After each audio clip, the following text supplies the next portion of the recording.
A menor distância entre dois sons na música ocidental é o semitom, e ele aparece entre as notas Mi e Fá e Si e Dó.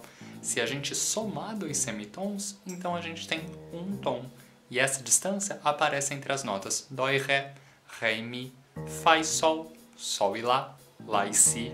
Oi, meu nome é Henrique, eu sou pianista e professor, e o vídeo de hoje é sobre intervalos. Na primeira parte desse vídeo, a gente falou o que era um intervalo e o que era um semitom. Se você não assistiu a parte 1, então pausa esse vídeo, vai lá e assiste a parte 1. Depois você volta aqui, porque vai ser muito mais fácil de entender esse vídeo. A gente já entendeu que o semitom é o menor intervalo entre dois sons. Só que a gente pode ir somando os semitons e assim formar outros intervalos, como a terça maior, por exemplo. Como assim? Vamos por partes. O intervalo é uma distância, certo? O semitom é a menor dessas distâncias. Se a gente vai somando os semitons, então as distâncias vão ficando cada vez maiores.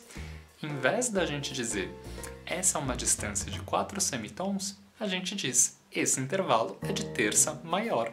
Exatamente isso que você pensou. Cada número de semitons é um intervalo e cada intervalo tem um nome.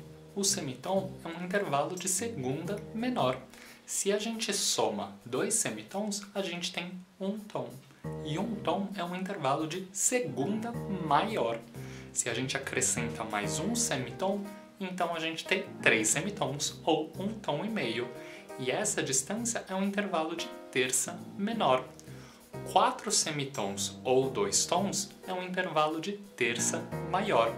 A gente tem também o intervalo de quarta justa, de quarta aumentada ou quinta diminuta. A gente vai ter um vídeo só para falar desse intervalo, do trítono, porque ele foi e é muito importante para a música.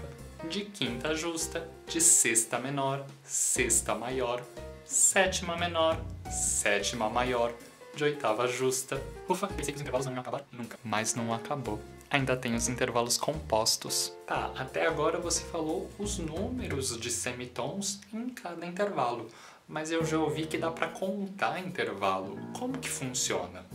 Então vamos contar intervalo.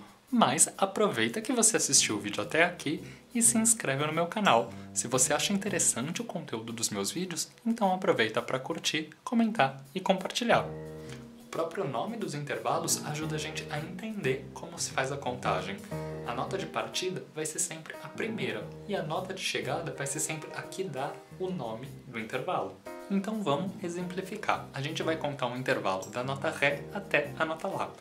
Ré é a nossa nota de partida, é a primeira nota. Mi é a nossa segunda.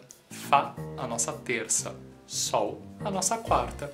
Lá é a nossa quinta. Nesse caso, é uma quinta justa. Então a distância de Ré até Lá é uma quinta justa. Mas lembra que as notas podem ir para cima ou para baixo? Então isso quer dizer que existe outro caminho, do Ré até o Lá, o caminho descendente. O Ré é a nossa nota de partida, então é a primeira. O Dó é a nossa segunda. O Si é a nossa terça. E o Lá é a nossa quarta. Nesse caso, uma quarta justa. Então a distância entre Ré e Lá é uma quarta justa. Então, todo intervalo tem duas direções, uma ascendente e uma descendente. Isso, em todo intervalo melódico, a gente tem duas possibilidades, uma ascendente e uma descendente. Mas quando eu sei se o intervalo é ascendente ou descendente? Tem dois jeitos, pelo som ou pela grafia.